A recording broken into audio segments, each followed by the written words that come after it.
गीता अध्याय 15 के श्लोक 16-17 में 3 प्रभु बताए हैं। ये 3 प्रभु कौन हैं? किस प्रभु की शरण में जाने के पश्चात जन्म और मरण समाप्त हो सकता है? 3 प्रभुओं में सबसे उत्तम परमात्मा कौन है? कैसा है? उसका क्या नाम है? इन सभी गूढ़ रहस्यों को जानने के लिए अवश्य सुनिए जगत गुरु तत्वदर्शी संत रामपाल जी महाराज के अमृत वचन। वह अवतार जिसकी लोग प्रतीक्षा कर रहे हैं 20 वर्ष का हो चुका है, और यदि उसका पता बता दूं लोग पीछे पड़ जाएंगे। अभी ऊपर से आदेश बताने के लिए नहीं हो रहा है, मैं समय का इंतजार कर रहा हूं और सभी महात्माओं ने समय का इंतजार किया है। समय आते ही सबको सब कुछ मालूम हो जाएगा। अपने आत्माओं, सन 2011 में दास ने सत्संग करके इनके साथ ये आध्यात्मिक ज्ञान चर्चा के माध्यम से भी साधना चलन वालों ने ये सतर्क कर दिया था कि ये पुनकर्मी प्राणी सन 1971 में इसकी दिव्य दृष्टि काम कर रही थी, क्योंकि इसकी बैटरी चार्ज थी पिछले पुनकर्मों से। आगे ये 500 नाम काल के जाप करे था, वो कोई भक्ति थी नहीं। तो 2011 में दास ने ये कहा कि यदि आज इसकी दिव्य दृष्टि काम कर रही है तो ये बता दे वो कौन है। 20 वर्ष का था 1971 में। इसको बता देना चाहिए कि बरवाला मारे हर जाओ भाई, ले लो नाम, जाओ तो कल्याण करवा लो।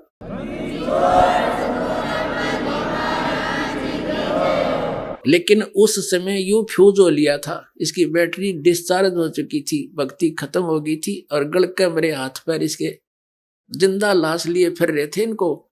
और जब इसका जू नहीं रहेंगी तो 2-3 महीना बाद से इसकी टकटा काट दी परमात्मा ने। या तो इसके लिए सुअवसर दिया था दाता ने कि अपने भार मुक्त हो जाता, और परमात्मा के बच्चे आसानी से आगे इसके कहते ही सारे मान जाते। वे चलो पहले से कहा करते थे, एकदम सारे समझ जाते।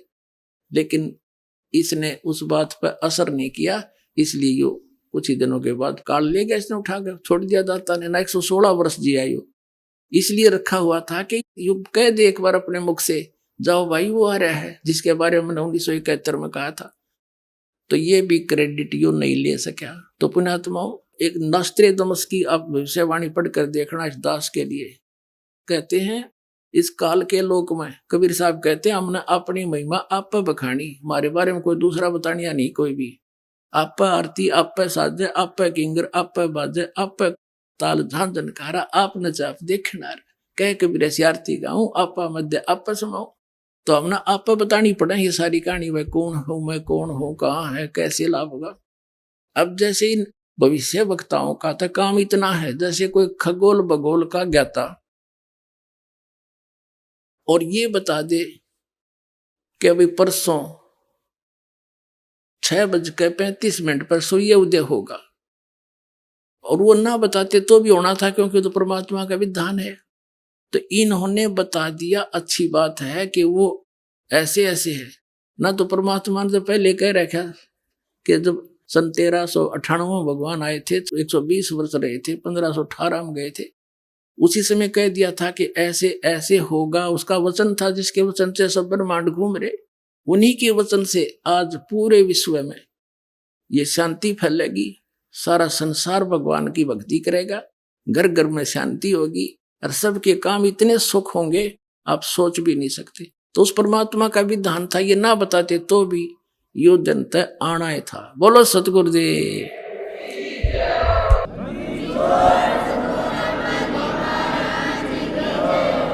आज थोड़ा सा ज्यादा समय लिया बच्चों, पर ये अमृत कदे सुनन को नहीं मिला। तो कबीर साहब की रजा ना काल ये वचन बोलन दे।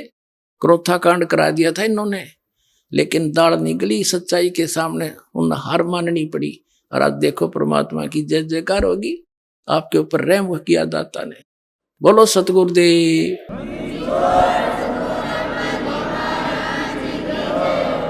परम पिता परमात्मा पूर्ण ब्रह्म सारी सृष्टि के रचनहार कुल मालिक कबीर परमेश्वर जी की असीम रजा से आप सभी पुण्यात्माएं सत्संग सुनने के लिए उपस्थित हुए।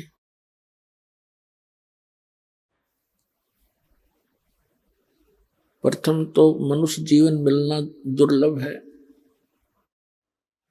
असंख्य जन्मों के ये कष्ट उठाकर पशु पक्षियों की योनियों को भोग कर हम एक मानव शरीर प्राप्त करते हैं। मानव शरीर प्राप्त होने पर सतगुरु का मिलना उससे भी दुर्लभ है। तो पुण्यात्माओं, आप कितने शुभ कर्मों से युक्त हैं, आप कितनी अच्छी आत्मा हैं। आप जी को ये दोनों ही दुर्लभ वस्तु सुलभ हुई। आप कोई आम आत्मा नहीं है, आप विशेष पुण्यकर्मी प्राणियों में से हैं।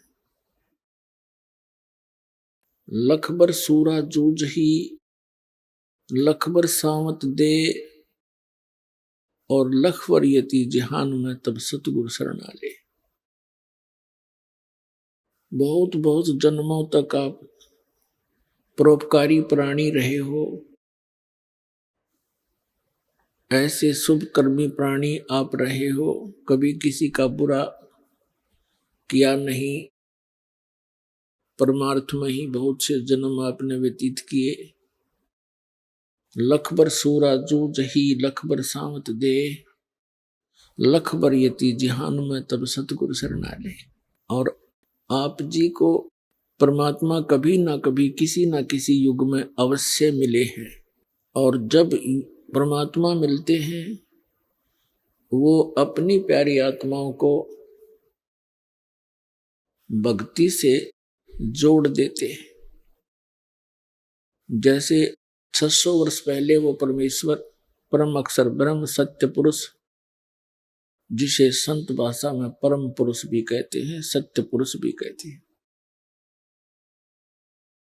उनका वास्तविक नाम है कबीर साहब, कबीर देव, कबीर परमेश्वर। अमर पुरुष, परम अक्षर पुरुष, सत्य पुरुष, ये उनके उपमा के नाम हैं। सत्य पुरुष माने अविनाशी भगवान, परम पुरुष माने श्रेष्ठ पुरुष, उत्तम पुरुष, और परम अक्षर ब्रह्म, परम अक्षर पुरुष यानी सबसे श्रेष्ठ, सबसे वास्तव में अविनाशी परमात्मा। तो यहाँ वो परमात्मा 600 वर्ष पहले भारत वर्ष की इस पवित्र भूमि पर, वैसे तो परमात्मा के लिए कोई बाधा नहीं है, कोई सीमा नहीं है, क्योंकि परमात्मा कहते हैं बलख और विलायत तक हम ही धारे भेख। बलख बुखारे में भी हम गए, विलायत में यानी इंग्लैंड के अंदर भी, कहते यहाँ वहां पूरी पृथ्वी पर हम अपने बच्चों को संभालने के लिए जाते हैं। तो इस प्रकार इस भारत की उस पवित्र भूमि पर परमात्मा ने अपने पवित्र चरण रखे, सतलोक से आकर एक कमल के फूल पर विराजमान हुए, एक शिशु रूप धारण करके फिर उनको नीरूनी मां नाम के एक दंपत्ति जुलाहा उठा ले गए। जुलाहे के घर उनकी परिवर्ष की लीला होने के कारण और बड़ा होकर के परमात्मा जुलाहे का कार्य करते थे, इसलिए वो धानक जुलाहा, कबीर जुलाहा नाम से प्रसिद्ध हुए। लेकिन वो परमात्मा है, फिर छोटी आयु में ही वो जो उद्देश्य लेकर आते हैं वो अपना कार्य शुरू कर देते हैं। उनका जन्म नहीं हुआ, कबीर जी सहशरीर आए थे, सहशरीर चले गए थे। तो पुण्यात्माओं, आप कभी ना कभी उस परमेश्वर की शरण में रहे हो, इस युग में भी रहे हो। जो शीघ्र आ रहे हैं ये इस युग के ही संबंधित प्राणी हैं, क्योंकि एक ही घर में, एक ही परिवार में 5 सदस्य हैं, 2 दीक्षित हो जाते हैं, 3 विरोध करते रहते हैं।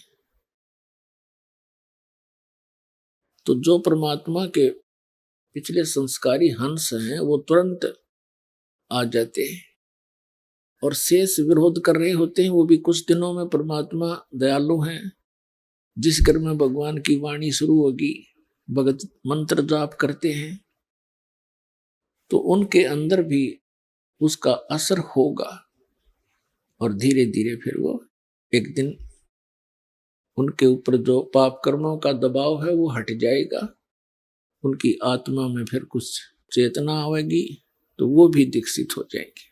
वो थोड़ा देर से आएंगे, आना पड़ेगा। अब इसका कारण क्या है कि जैसे कोयल मादा पक्षी जो है अपना अलग घोंसला बनाकर अंडे उत्पन्न नहीं करती, क्योंकि उसके अंडों को काग खा जाते, छोड़ते नहीं। वो थोड़ी सी बुद्धिमता से काम लेती है।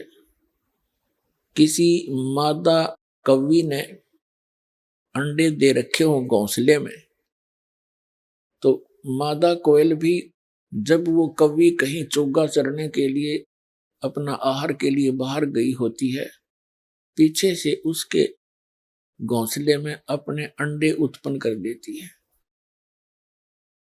जब वो कौवी वापस आती है तो देखती है कि 2 अंडे थे, 4 कैसे हो गए। वो ये पहचान नहीं पाती कि मेरा अंडा कौन सा है, इसलिए वो चारों को ही परवरिश देती है और फिर वो अंडों से बच्चे जब निकल जाते हैं उनकी शक्ल भी एक जैसी ही होती है और कौवी का उन चारों के अंदर वैसा ही मोह बना रहता है। मादा कोयल दूर से बैठकर देखती रहती है। जब वो बच्चे उड़ने योग्य हो जाते हैं, कुछ दूर तक उड़कर वापस घोंसले में आते हैं, थोड़ी सी दूरी पर वृक्ष पर बैठकर कोयल वहां अपनी बोली बोलती है, कुहू कुहू की आवाज लगाती है। जो कोयल वाले बच्चे होते हैं वो अपनी माँ की वाणी को सुनकर, आवाज को सुनकर ऐसे चौकन्ने होते हैं और कौवे वाले वो वैसे ही अपना मस्त रहते हैं, उनका उसकी वाणी का कोई असर नहीं होता। और कोयल बोलती है तो वो कोयल वाले बच्चे उड़कर उस आवाज को पहचान कर आकर्षित होकर उस आवाज की तरफ चल पड़ते हैं। वो कोयल भी उड़कर चल पड़ती है और कुहू कुहू करती जाती है। वो बच्चे भी उस आवाज के साथ साथ वो बहुत दूर निकाल ले जाती है। कभी कुछ देर तक उनका पीछा करती है कि मेरे बच्चे गए।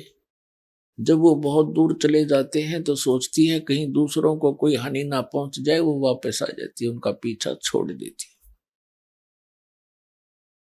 तो पुण्यात्माओं,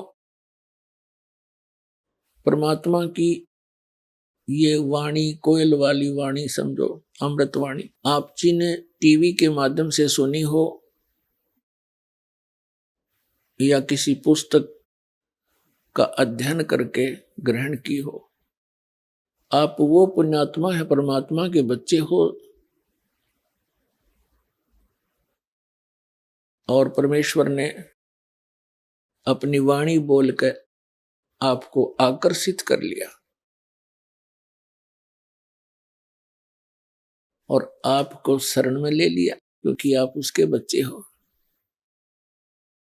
और जो आ नहीं रहे हैं वो कभी भी परमात्मा के चरणों में लगे नहीं, और जो आ जाएंगे वो जो और आ जाएंगे घर के सदस्य, तो वो भी परमात्मा के बच्चे कभी ना कभी उसकी शरण में रहे। अब जैसे क्या बताते हैं कि तुलसी पिछले पाप से हरिचर्चा ना भावे, और जैसे जवर के बेगते भाई भूख विदा हो जावे। जैसे किसी को जवर हो जाए, मलेरिया हो गया, तो उसको आहार भी कड़वा लगता है, मुर्खा दाख भी कड़वी लगती है, और काजू किस्मत सेब संतरे और प्रतिदिन करने वाला आहार भी कड़वा लगता है। वो पदार्थ कड़वे नहीं है, उस जवर ने उसके शरीर की व्यवस्था बिगाड़ दी, जिसके प्रभाव से उसको स्वादिष्ट पदार्थ भी अस्वादिष्ट लगते हैं। तो इसी प्रकार तुलसीदास जी कहते हैं, तुलसी पिछले पाप तय हरिचर्चा ना भावे, और जैसे जवर के बेग से भूख विदा हो जावे। तो उनके ऊपर पाप कर्मों का दबाव अत्यधिक है, उनको पाप कर्मों का जबर बना हुआ है, मलेरिया बन गया। अब किसी को जबर हो जाता है, मलेरिया जबर हो जाता है, उसका उपचार क्या है कि ना चाहते हुए भी वो कुनीन की कड़वी कड़वी गोलियां खानी ही पड़ेंगी, और उन कड़वी दवाई को खाने से ही उसका मलेरिया जबर शांत होगा। और जितना नॉर्मल होता चला जाएगा उतनी ही भूख उभरती चली आएगी, और जब जबर समाप्त हो जाएगा, वही व्यक्ति जो पहले एक ग्रास भी मुख की तरफ नहीं कर सकता था, अब वो लुखी सुखी 3-3 4-4 रोटियां खाने लग जाता है। इसी प्रकार जिन व्यक्तियों के बहन भाइयों के पाप कर्म अत्यधिक है, उनको परमात्मा की चर्चा अच्छी नहीं लगती। कबीर साहब कहते हैं, कबीर पिछले पाप से हरि चर्चा ना सुआवे, कै ऊँगे कै उठ चले, ना और बात चलावे। कहते हैं जिनके पाप कर्म ज्यादा हैं, जिसके कारण उनकी आत्मा पर अंतःकरण में एक ऐसी व्यवस्था बन गई, उनको परमात्मा की जो अमृत कथा वो भी अच्छी नहीं लगती, वो भी नहीं सुहाती। तो उसका इलाज क्या है? जैसे आप किसी अपने मित्र को, भाई को, बहन को, बहनें अपनी सहेलियों को, माता या किसी अन्य रिश्तेदार को समझाने की चेष्टा करते हैं, तो जिनके पाप अधिक है वो 2 मिनट के बाद कहते हैं, तो छोड़ इस बात ने, और बात बतला। और इस परमात्मा की चर्चा ने छोड़, कहते सारी रात चुगली करें जाओ किसी की, नो प्रॉब्लम। लेकिन भगवान की चर्चा उन्हें अच्छी ना लगती। अच्छी क्यों नहीं लगती? क्योंकि उनके पाप कर्मों का दुष्प्रभाव बढ़ रहा है। उसका इलाज क्या है? ये कुनीन खानी पड़ेगी, कड़वी, ना चाहते हुए भी खानी पड़ेगी, और तब भी बात बनेगी। तो उसका परमात्मा ने बहुत दया बख्शी है। जैसे एक परिवार में 5 सदस्यों में से 2 ने नाम ले लिया, 3 नहीं लेते, कोई बात नहीं। अब उनके पाप कम थे, एक के 2 टेबलेट्स थे, ठीक हो गए, क्योंकि ज्ञान तो उन्होंने भी सुना, तभी आकर्षित हुए। अब परमात्मा दया बख्शते हैं। दोपहर ने असुर ने कंदन रमैनी, सुबह नितने में शाम को आरती, ये तो खूब आवाज में लगाते हैं अपने घर में, सबके ऊपर असर पड़े।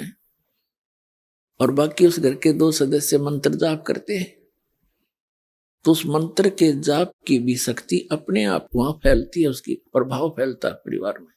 तो वो जो नहीं नाम ले रखा, उनके भी असर होना शुरू हो जाता है। तो परमात्मा बड़े दयालु है। ये सभी उसी के बच्चे हैं। जो भक्ति ना करते वो भी मालिक के बच्चे हैं, वो निकम्मे बच्चे हैं। जो भक्ति कर रहे हैं वो अच्छे बच्चे हैं। उन निकम्मों को भी परमात्मा अच्छे बनावेगा, क्योंकि माता पिता यही चाहते हैं मेरे सारे बच्चे और ठीक हो जाएं। अब घर के सदस्य घर से बाहर कहाँ जाएंगे?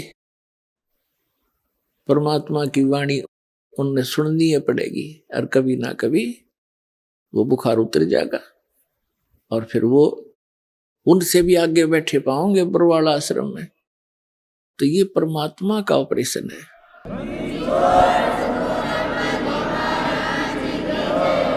तो परमात्मा का जो प्रोसेस है, प्रोसीजर है, ऑपरेशन है,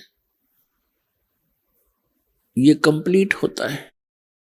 इसमें कोई मीन मेख नहीं होती, कोई त्रुटि नहीं होती। वो जो कार्य करते हैं वो परिपूर्ण ही किया करते हैं। अब उन्होंने यूं काम शुरू किया है, उन्हीं के आदेश से, उन्हीं के वचन से सब कार्य शुरू हुआ है, और ये पूरे विश्व में होगा। बहुत दिन हो गया हमने डले डोत्या ने, आज तक बताओ क्या साथ लेकर गया कोई प्राणी? किसी का इतिहास देख लो। कबीर साहब फिर हमें ज्ञान देते हैं, हमें ये ज्ञान हो जाएगा कि यहां कितना ही धन जोड़ लेते हो आप, संपत्ति बना लेते हो, और 1 सेकंड में मृत्यु हो जाती है। कोई काम है यो? सारा जीवन खो दिया और यहीं रख कर चले गए।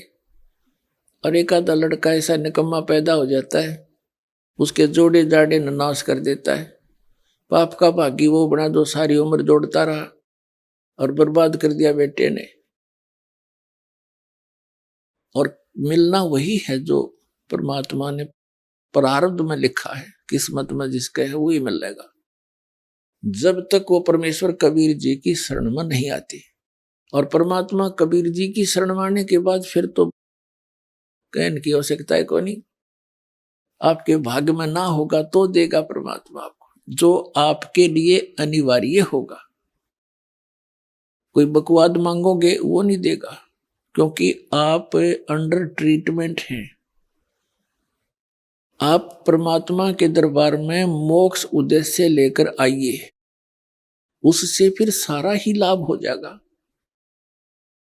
एक मोक्ष उद्देश्य लेकर आओगे तो आपको सर्व लाभ होंगे, या कोई अन्य ही उद्देश्य लेकर आओगे, कोई संकट निवारण के लिए, कोई पुत्र संतान प्राप्ति के लिए, कोई धन वृद्धि के लिए, वो डिमांड तो यहां करना, चलो करते तो हैं, बालक हैं, बच्चे हो, कुछ दिनों में इस ज्ञान से आपको पता लग जाएगा।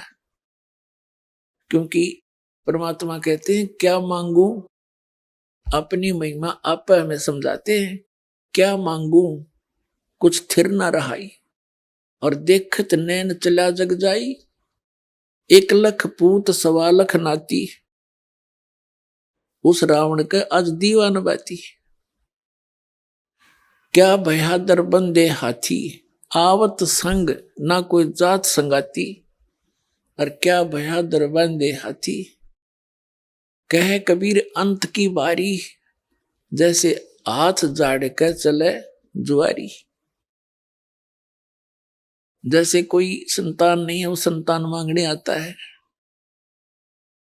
और परमात्मा दयालु है, हमको मालूम है कि ये जब तक इसका ये कांटा नहीं निकलेगा ये भक्ति भी ना करे, क्योंकि हम ज्ञान को बाद में, समाधान को प्रथम चाहते हैं। तो वो भी दया यहां बख्श दी जाती है, और उनको अच्छी आत्मा देगा भगवान। ना किसी संतान ने के फूके, जैसे एक लड़के ने अपनी पत्नी को सता दिया, उसने आत्महत्या कर ली, सारा परिवार जेल में, चाट ले इसी संतान ने, ना होता अच्छा था वो तो ऐसा पुत्र। तो परमात्मा यहां आपको ऐसी कोई वस्तु नहीं देंगे जो आपके भजन में बाधक हो या आपके लिए कोई परेशानी पैदा कर सके। आप बच्चे हो, अब जैसे रोगी है, रोगी कोई बालक है या बड़ा है, वो कुछ भी वस्तु डिमांड करता है खाने के लिए और उसके लिए हानिकारक है, डॉक्टर अलाउड नहीं करेगा, क्योंकि उसका जीवन ले सकती है। तो इसी प्रकार आवश्यक वस्तुएं जो आपको चाहिएंगी, परमात्मा जानी जान है, अंतर्यामी है, आपकी सब सूक्ष्म से सूक्ष्म भी सोच को वो कैच करता है। चिट्टी पायल बाजा पैर, साहिब सुनता है सब लहर। यदि चींटी यानी कीड़ी के पैर में पायल बना दी जा, घुंघरू बांध दे, पहले तो चिट्टी के घुंघरू क्या होंगे, पायल क्या होगी इसकी। और कहते यदि उसकी भी आवाज हो जावे, परमात्मा उसकी भी आवाज सुनता है। चिट्टी पायल बाजे पैर, परमेश्वर सुनता है सब लहर। तो वो अंतर्यामी है, आप जो उद्देश्य लेकर आए हो खूब जानता है, लेकिन आपको उसने क्या देना है उससे भी वो खूब परिचित है। तो यहां संत मते में और इस मोक्ष मार्ग में परमात्मा ने कुछ गाइडलाइन दी है, उनके निर्देश अनुसार हमने चलने से ही परमात्मा का विशेष लाभ मिलेगा। क्या बताते हैं कि जो राखे तो ही रहूं, मेरा क्या चारा, खाने जाद खरीद हो गुलाम तुम्हारा। कि जैसे राज्य क्रमता राम की, रजा धरे जो शीस, दास गरीब दरस परस तिस बैठे जगदीश। कि उस परमात्मा की रजा में राजी रहे। जब तक आप इस शरण में नहीं आए थे तब तो काल की रजा थी और आपके कर्मों की रजा थी। उसमें राजी रहो या ना रहो, वो तो आपको होना ही होना था। दुख भी मिलना था, प्रारब्ध का सुख भी मिलना था। अब यहां रजा भगवान कबीर साहब की चलेगी, आपके कर्मों की नहीं चलेगी। आपके कर्मों में आपत्ति है, संकट है, वो नहीं आने देंगे। फिर भगवान की आवश्यकता, जिन्हें कर टूटेंगे और भक्ति भी करते रहे, फिर कौन पूजे भगवान को? क्या आवश्यकता परमात्मा की? तो पुण्यात्मा, तो अब आप उस परमेश्वर की शरण में आगे हो और आपका उद्देश्य होना चाहिए जन्म और मृत्यु के रोग का उपचार हो। यदि ये नहीं हुआ तो उसके बारे में बताते हैं। चाहे आप यहां रोग आपका जन्म मरण का कटे नहीं और भक्ति भी कर ली, आपकी भक्ति का धन तो खूब हो जाएगा आपके पास। और यदि आप कोई मर्यादा भंग करते रहे, यहीं की आस्था रखते रहे वस्तुओं में, और मृत्यु होगी तो मोक्ष वाला काम आपका अधूरा रह गया, जिस उद्देश्य से आपने यहाँ प्रवेश पाया था। यहां आपको अन्य संसारिक सुख तो फ्री में मिलेंगे, उनके मांगने की जरूरत नहीं आपने। और ठीक है, बालक हो अभी आप, जैसे बच्चे हैं तो सर्दी आ जाती है, बच्चे कहो या ना कहो, माता पिता को पहले चिंता होती है किसके जूते लेने हैं, किसकी जुराब मंगानी है, किसके कपड़े मोटे सर्दी के लाने हैं, किसकी जर्सी लेनी है। वो कहो अच्छा है, ना कहो तो भी वो लावेंगे। इसी प्रकार परमात्मा के आप बच्चे होगे, आप वचन के बच्चे होगे उस परमात्मा के नाद के। तो उस परमात्मा को आपका सारा ज्ञान है कि ईबिन को किस चीज की आवश्यकता है। और कोई बच्चा बेमतलब की बकवाद मांगता है तो माता पिता उसको देते ही नहीं है, जो उसकी हानि में हो। तो इसी प्रकार ये परमात्मा आपके साथ डील करेगा जब तक आप शरण में रहोगे।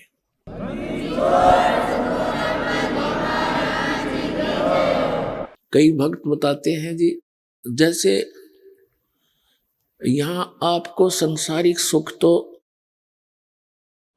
फ्री में मिलेंगे रूंगे में। रूंगा क्या होता है? जैसे हम छोटे छोटे थे तब हमारे गांव में, पहले हम सन 1951 में दास का जन्म हुआ, तो सन 60 के आसपास हम 8-7 साल के समझन जोगे हुए। तो उसमें क्या करते थे, गांव में बाहर के शहर के व्यक्ति कुछ सामान बेचन आया करते, सब्जी, कोई फल, प्याज, इस तरह के।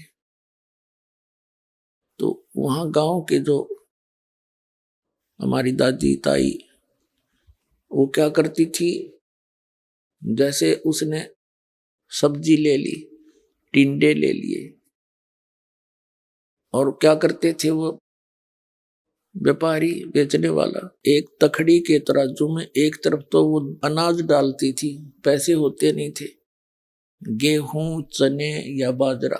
तो जैसे एक बेले में, कटोरे में गेहूं लाई दादी और उसने उसकी ताखड़ी में डाल दी, और ने पूछा करती भाई कैसे देगा, कि गेहूं के 2 बार, गेहूं जो डाल दिया एक पालड़े में उसके इक्विवेलेंट 2 बार टिंडे तोल के देगा।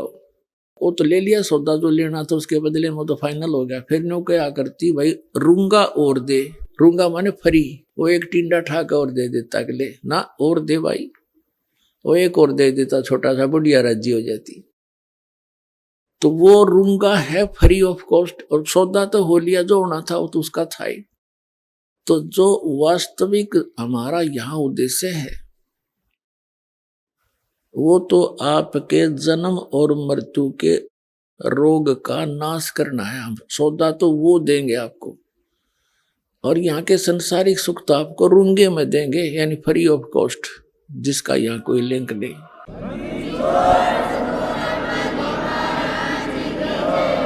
क्योंकि यहाँ जो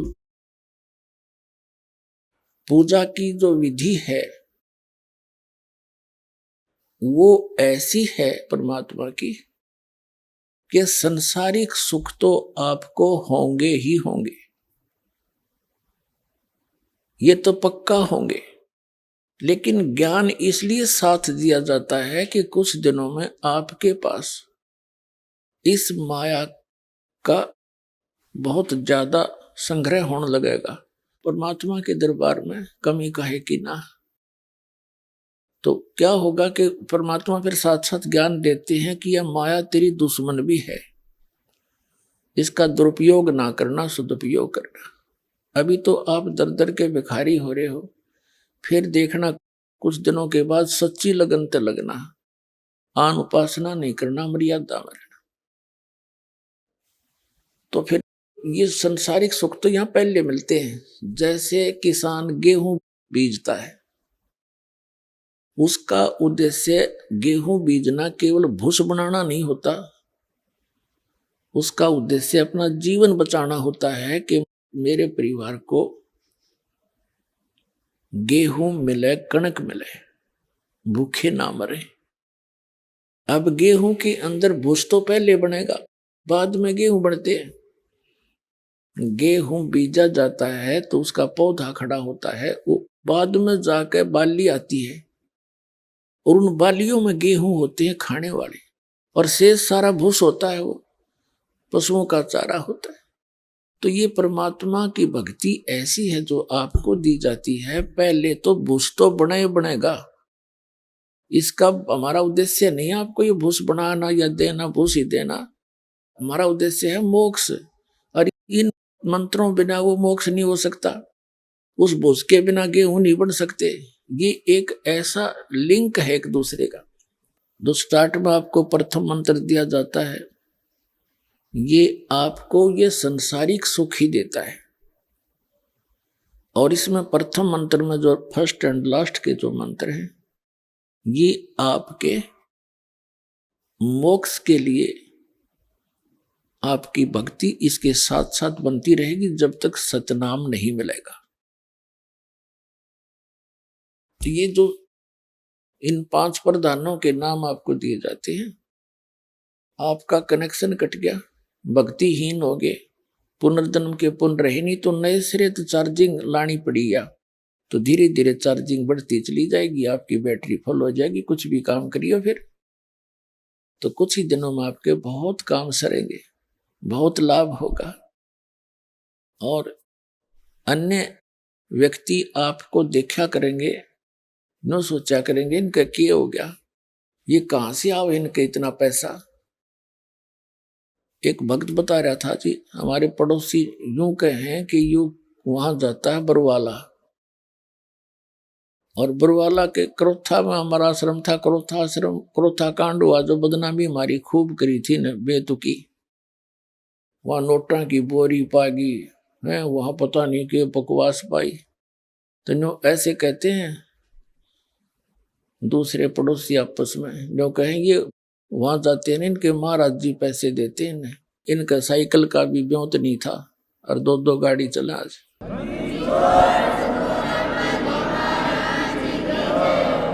वो इस दृष्टिकोण से देखते हैं। तो वापस में बातें कर रहे थे, कहने लगे जी हम कहें तो वो ठीक है, माया तो यहीं से मिलती है हमारे को, लेकिन जिस तरह वो सोच रहे हैं वह सोच गलत है उनकी। हम उनसे कहते हैं, जो हमसे डायरेक्ट कह देता है तो उसको हम भी कहते हैं आप भी आ जाओ, आपको भी दे देंगे, महाराज जी तो खूब माया बांट रहे हैं। तो ये माया सतलोक से आ रही है आपके लिए, यहाँ की नहीं है ये, क्योंकि यहाँ तो सीमित इनका बजट है। अब जैसे पुण्यात्माओं एक बार हरियाणा प्रांत में फ्लड आ गई थी सन 1995 में, और इतनी फ्लड आ गई कि यहाँ का बजट उस समय मुश्किल से 700-800 करोड़ का था। और यहाँ आनी होगी लगभग 2000 करोड़ की। वो अक्षती पूर्ति के लिए हरियाणा सरकार का बजट नहीं था जो उसने पूरी कर दे, तो सेंटर ने ऐड दी थी और वो सबको वो सुविधा मिली। किसी का ट्यूबवेल खराब हो गया था, किसी का मकान गिर गया था, किसी का कुछ हो गया था, उनकी अक्षती पूर्ति हुई तो सेंटर ने की। तो इसी प्रकार इसी 21 ब्रह्मांड का यो ब्योंत नहीं है जो आपको यहाँ विशेष सुविधा दे सके। ये सेंटर यानी सतलोक से आओगे आपके लिए ये ऐड है।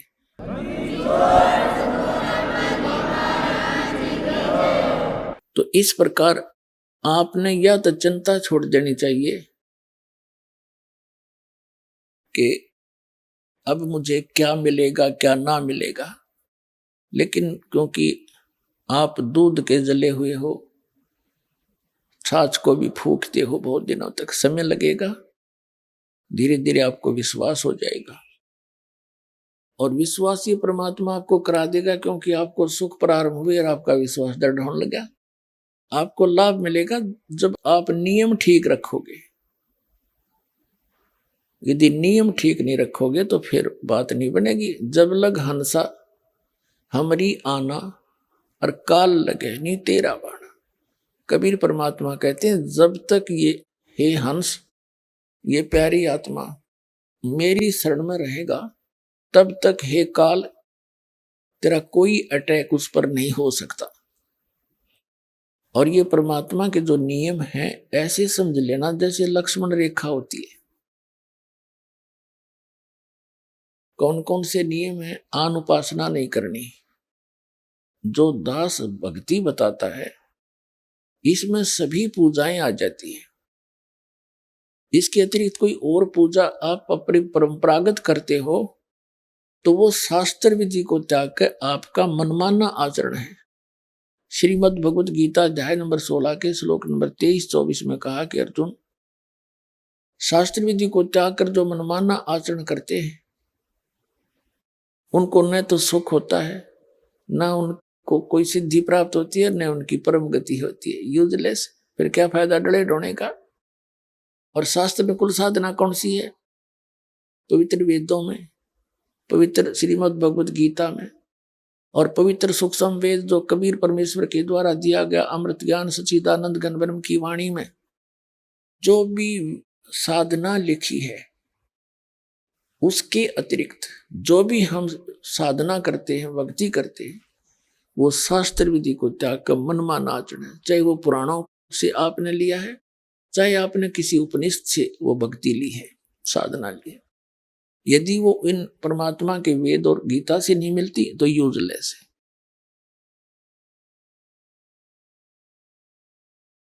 तो ये प्रथम तो ये है कि आन उपासना नहीं करनी और पूजा नहीं करनी, जो हम दे वही करनी है। इसके विषय में कबीर साहब कहते हैं 100 वर्ष तो सतगुरु पूजा, एक दिन आन उपासी, वो अपराधी आत्मा फिर पड़े काल की फांसी।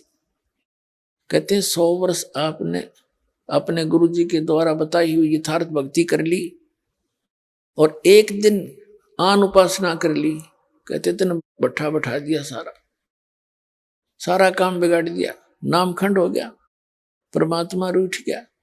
परमात्मा रूठे पाचे फिर हमारे पास क्या रह गया? चाहे कितनी भक्ति कर ली हो, जिस उद्देश्य को लेकर चले थे उससे वंचित रह जाओगे। फिर क्या बताते हैं?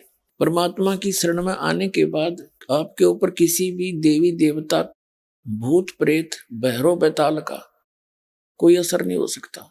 यह सत्कर मान लेना। चाहे को करके देख लियो, कितना कुछ कर लियो।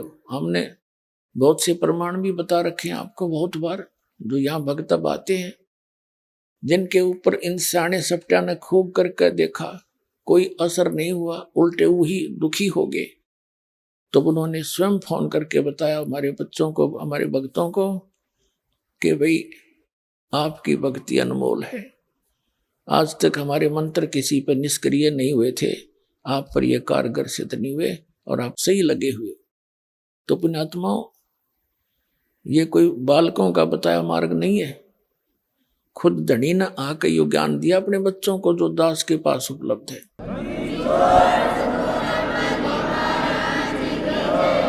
और ये ज्ञान अभी तक छुपा के इसलिए रखना था कि कहीं काल के दूतों का हाथ लग जाता, उनके द्वारा जो नाम भी ये भक्ति बताई भी जाती तो असर नहीं करती, क्योंकि अधिकारी के बिना कोई भी काम सफल नहीं होता। एक छोटा सा लाइसेंस बनवा लो ड्राइविंग चालक का, और वो भी डुप्लीकेट है तो जब पकड़ा जाएगा वो सजा का पात्र होगा। विदेश जाने का पासपोर्ट है, वो डुप्लीकेट, वो काम नहीं करे। और ये तो सतलोक जाने का पासपोर्ट, ये नकली जगह जगह ठग बैठे, मूर्ख बना रहे सारी जनता को, इनके पास वो वस्तु है नहीं और सबका जीवन नाश करते। तो जब यहां से जाते हैं तो बनाने वाला भी दोषी और बनवाने वाला भी। तो कबीर साहब कहते हैं, देखा देखी गुरु शिष्य बन गए, किया ना ततो विचारा, और गुरु शिष्य दोनों के सिर पे काल ठोका पंजारा, दोनों ने गड़ेगा काल घेर के वहां पर। तो वहां चिल्ला भी पट्टेगा और गुरु जी की भी वही मजाई हो रही होगी, तो दोनों रोएंगे बैठ के। फिर क्या बने, वो छूट की डोर हाथ थे। और फिर परमात्मा कहते हैं, जब आप शरण ले लेते हो कबीर भगवान की इस दास के माध्यम से, तो आपके सभी भूत प्रेत पितृ आपके घर से स्थान छोड़ जाते हैं। अब एक भक्त कह रहा था बुरी तरह, न बोले जी हम हमारे दूसरे चाचे ताऊआ ने परेशान कर रखे हैं। भाभी क्यों कर रखे हो? कि जी हमारे पहले प्रेत बाधा थी, यहां से दीक्षा लेने के बाद वो हमारी प्रेत बाधा तो खत्म होगी। अब वही प्रेत थी तो मेरे चाचे ताऊआ का भी हुआ, तो उनके वो प्रेत बाधा ज्यों की तो चल रही है, हमारी ठीक होगी। तो उनने क्या सोचा कि इनने हमारे भेज दिए सारे भूत, तो उन्होंने हमारे साथ विरोध करना शुरू कर दिया कि तुम कितना वहां जाते हो बरवाला में, हमारे ऊपर जंतर मंत्र करा के तुमने सारे भूत हमारे भेज दिए, हमारे साथ झगड़ते हैं। तो मैंने कहा उनसे ये कहो कि आप भी बरवाला आओ और देखो वहां क्या जंतर मंत्र किया जाता है। और इसका तो यही है कि जैसे आप जी ने दीक्षा ले ली, जैसे घर में मच्छर हो मच्छर, और वहां ऑल आउट लगा दे, ये जो आती है कि, तो मच्छर उस घर को छोड़कर कहां जाएंगे, उससे बाहर दूसरे घर में घुस जाएंगे जो बिना ऑल आउट का होगा। तो हमने भाई ऑल आउट दे रखी आप तो ही, ये भक्ति का जो सच्चा मंत्र है ये ऑल आउट है।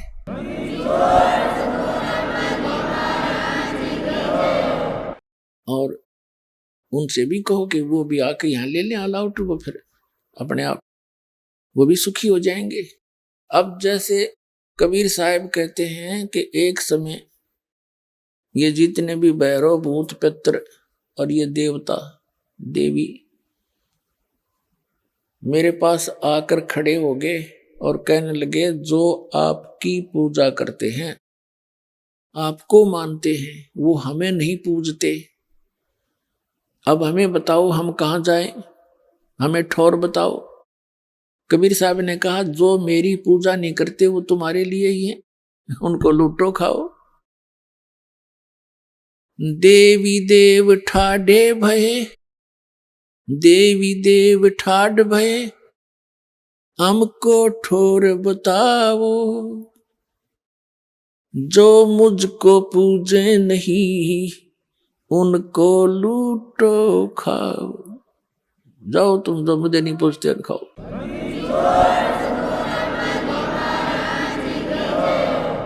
और फिर मर्यादा है बीड़ी शराब मांस तंबाकू यानी तंबाकू सेवन, मदिरा सेवन, मांस आहार और दुराचार, भ्रष्टाचार, चोरी, डाके, ठगी, मिलावट, ये जुल्म नहीं करना।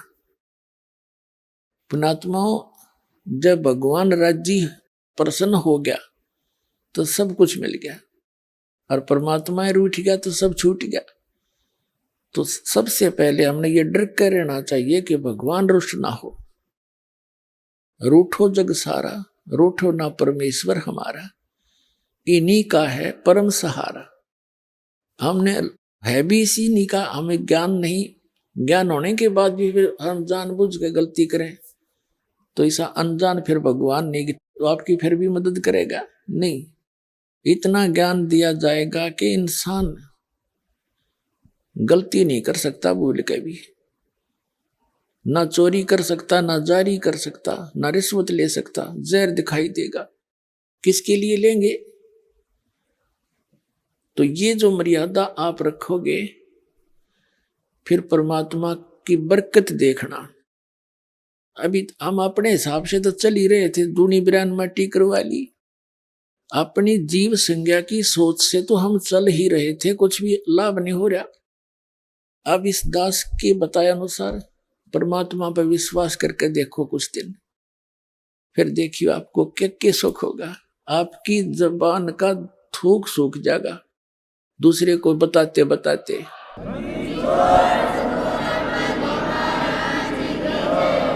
तो पुण्यात्माओं, ये दास कोई बालक नहीं, अनजान नहीं, कोई मांगने खाने वाला नहीं, या कोई रोजी रोटी का उद्देश्य लेकर इस मार्ग पर नहीं लगा।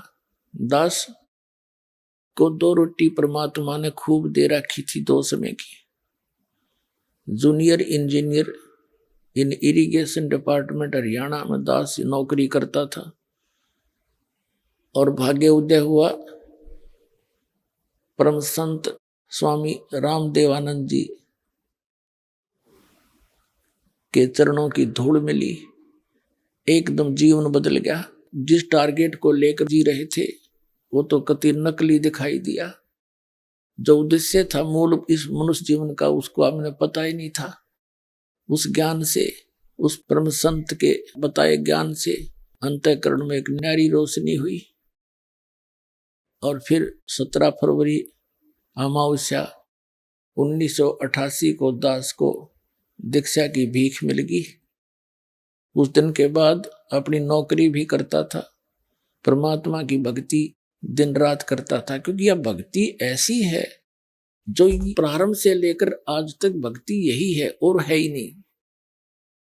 इसमें न अज्ञानियों ने गलत साधना करके हठ योग आदि व्रत रखने फलाना करना ये शुरू करा दिए, और इसको हम जन साधारण कर नहीं सकता। जबकि भक्ति यही है, किसी वेद में, गीता में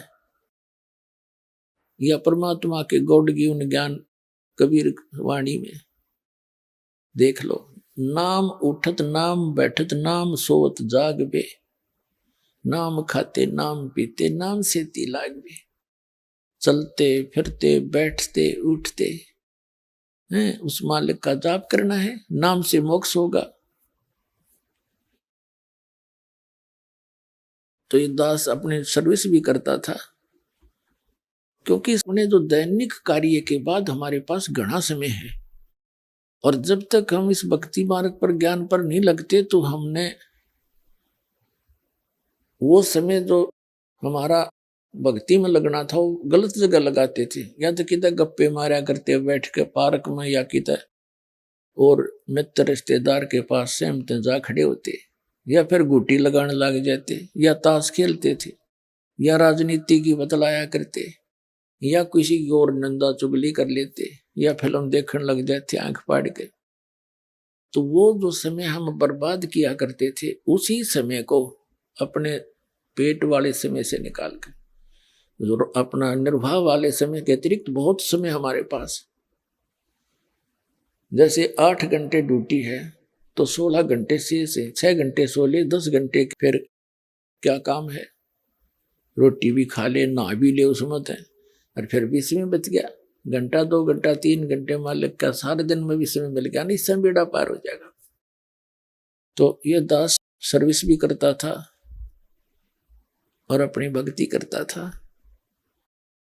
जैसे ये फील्ड का काम होता था, वहां तक जाते थे बस में बैठ के या जीप में या अपनी व्हीकल से, तो वहां तक दास केवल सिमरन करता जाता था, सिमरन करता आता था। 2-2 घंटे लग जाते आने जाने में। काम का काम, राम का नाम।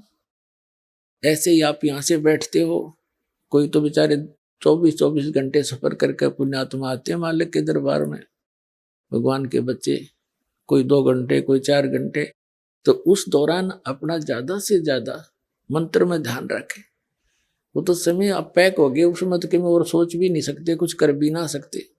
फिर भी ऐसे भी जैसे खेत में जाते हैं, ड्यूटी पर जाते हैं, तो कुछ ना कुछ मंत्र थोड़े बहुत जरूर करता रहे, याद रखें, इससे हम काम बन जाएगा।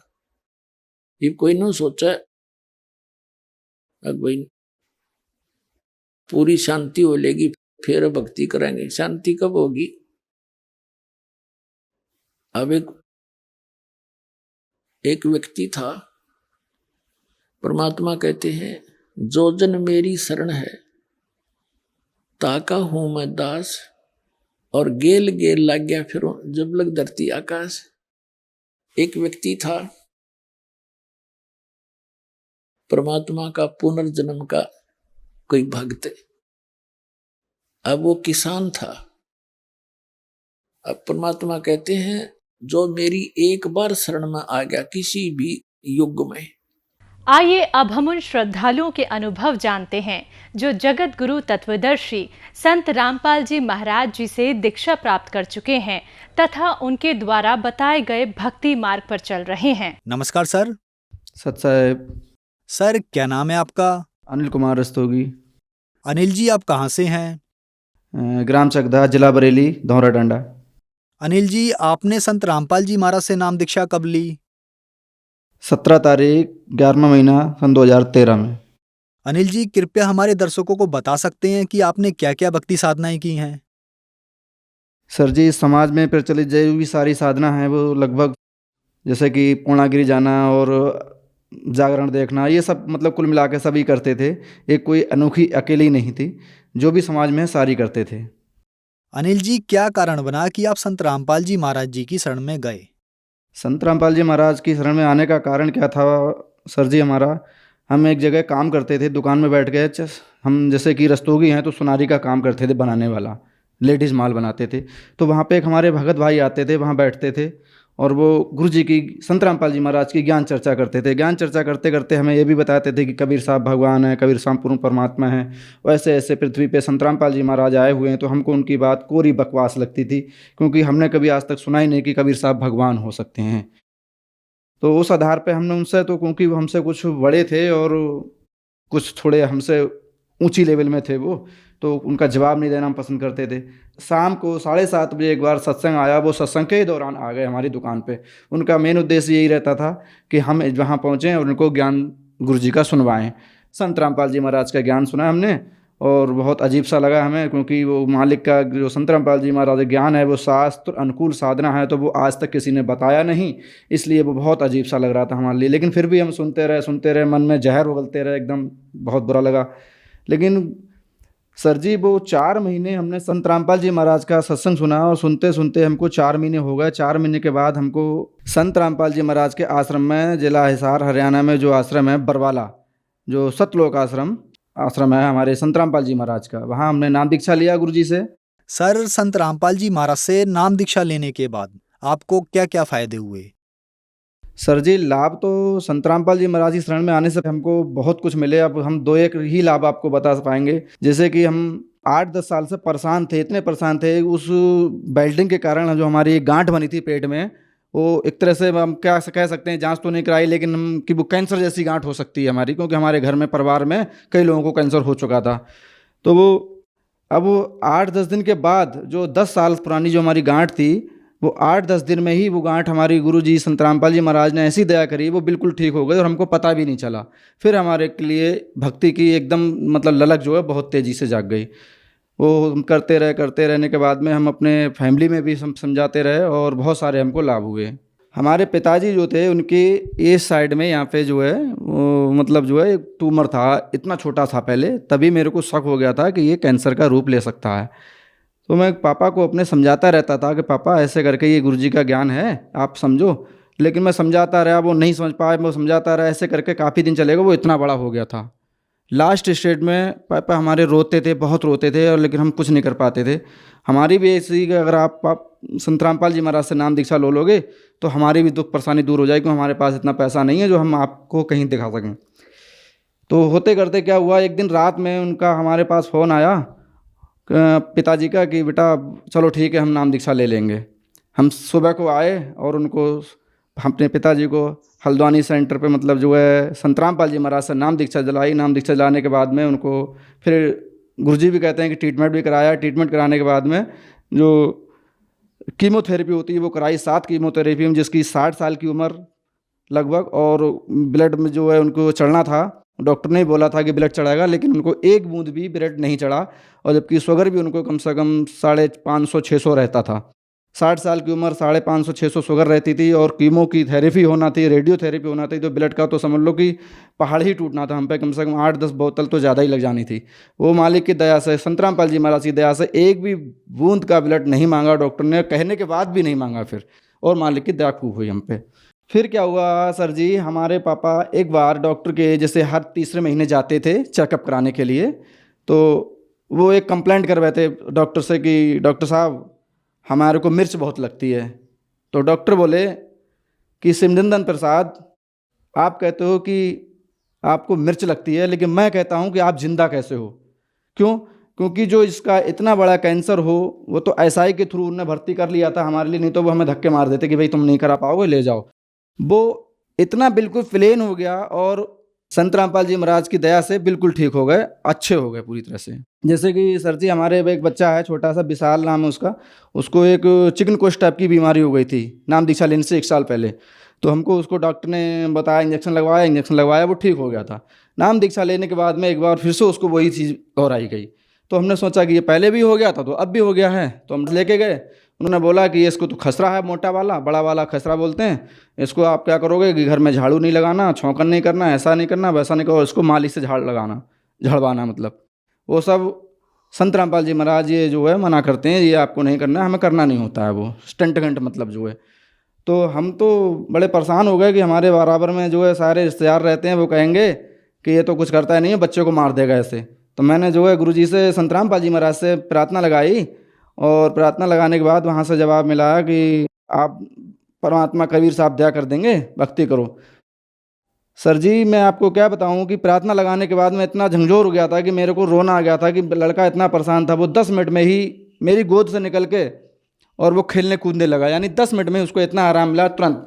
जब मैंने संत रामपाल जी महाराज से प्रार्थना लगाई है किसी भी दुख के कारण, तो मेरे को 100% मतलब तुरंत ही फ़ायदा हुआ है। और नशा हम करते थे, जिसे गुटखा खाना है, बीड़ी पीना है, ये सब नशा करते थे, पहले करते थे।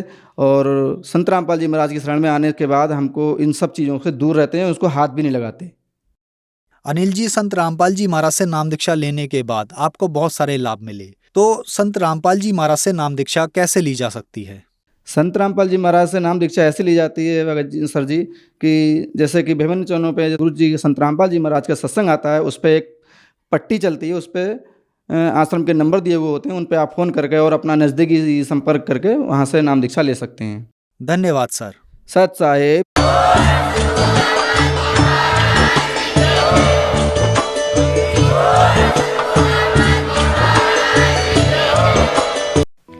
आप सुन रहे थे जगत गुरु तत्वदर्शी संत रामपाल जी महाराज के मंगल प्रवचन। अधिक जानकारी के लिए संपर्क करें